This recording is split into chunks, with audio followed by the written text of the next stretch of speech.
תנו לנו, גלעד, יעקב, אנחנו מדברים היום הרבה על הגישה של החינוך השיתופי, גישה של חינוך לקשר הדדי מתחשב. מה בעצם המסר שלכם להורים? מה כדאי להם לשים לב במיוחד בחינוך של הילדים, בעולם שצועד לקראת יתר קשר, יתר חיבור? יעקב.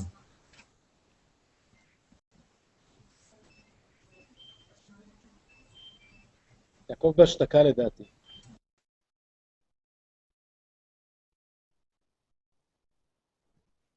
סליחה. אוקיי. אם בעבר מערכות החינוך היו מחלקות דגים, כלומר היו מעבירים ידע, ובהמשך במערכת המודרנית לימדו לייצר הרחקות, אני חושב שאנחנו מדברים היום על לצאת לדייג משותף. וכמו שיוצאים לדייג משותף, אני חושב שההורים וילדים יוצאים לדייג משותף, זה הבדל גדול מאוד מאשר אם עושים את שני הדברים שסיפרתי קודם.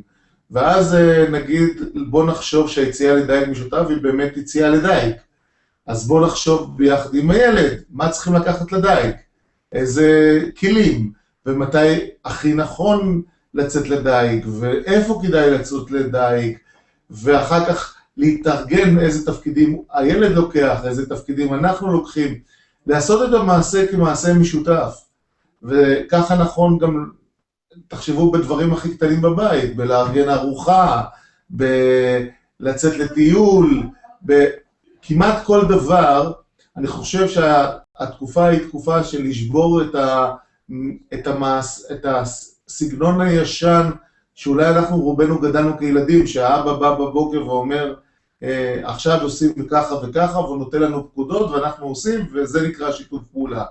אלא לייצר תהליך באמת שאוקיי, יום שבת ויום נפלא, בוא נחשוב לאיפה יוצאים.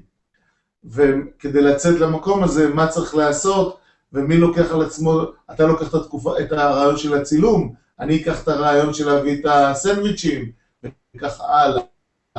ואני חושב שבדברים הכי קטנים בבית אפשר להגיע למערכות שיתוף מאוד מאוד גבוהות.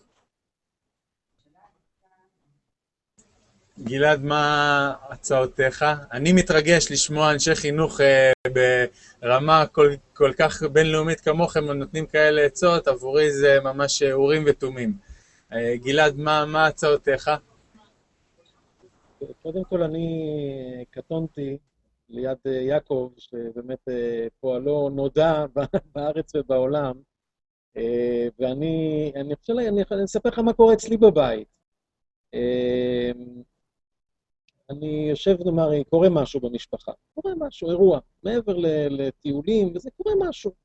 מישהו רב עם מישהו, מישהו לא הסכים עם מישהו, אז אנחנו יושבים סביב השולחן, אנחנו פותחים שולחן, אנחנו קוראים לזה, בוא נעשה שולחן עגול בינינו, ואנחנו מדברים, ועושים את זה לפעמים עם משחק, למשל אנחנו שמים בריסטול באמצע במרכז, כשאני אומר אנחנו, זה אשתי ואני והילדים, ואנחנו יושבים כולנו כשווים. אנחנו מסכימים שאנחנו שווים פה בקטע הזה, ואין פה שום הוראות, או אין פה שום פירמידה של אבא ואמא אחראים, כל אחד שווה לשני, ואז אנחנו מציירים כל אחד על הבריסטול את ההרגשה שלו לגבי אותו אירוע שקרה השבוע, ואחר כך אנחנו מסובבים את הבריסטול, וכל אחד צריך לדבר מצידו של השני.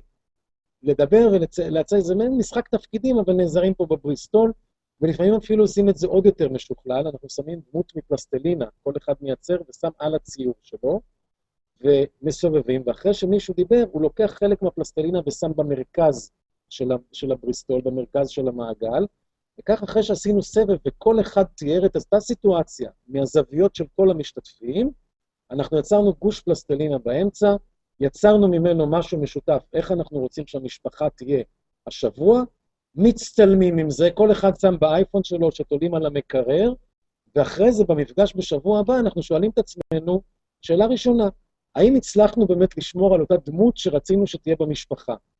אז רק דוגמה, כי באמת הקטע הזה של להכין את הילד לחיים, ההכנה הנכונה לחיים, זה הכנה באמת לעבודה בשוויון ובעבודת צוות, וביכולת לפתח את המשהו הנוסף הזה שאין באף אחד מאיתנו. זה בעצם הכיף הכי גדול, זאת ההנאה הכי גדולה. להגיע להרגשה הזאת שיצרנו ביחד משהו שקודם לאף אחד מאיתנו לא היה לבד. ואם עושים את זה במשפחה, זה נותן כלי אדיר לילד לבוא עם הדבר הזה לבית ספר, ליחסים עם המורים, לכל מקום, והכי טוב שזה גם בבית ספר וגם עם ההורים, אבל זה כבר אתגר באמת גדול. אז זה אולי בשיחה אחרת. וואו, תודה רבה, ממש תודה רבה לכם, גלעד, ניב, תודה רבה. טוב, תודה רבה, אני רוצה להגיד לכם, יעקב הכט, גלעד שדמון, ונשמח לעשות פגישות ושיחות דומות כאלה גם בעתיד. תודה רבה לכולם, שלום ולהתראות. תודה רבה.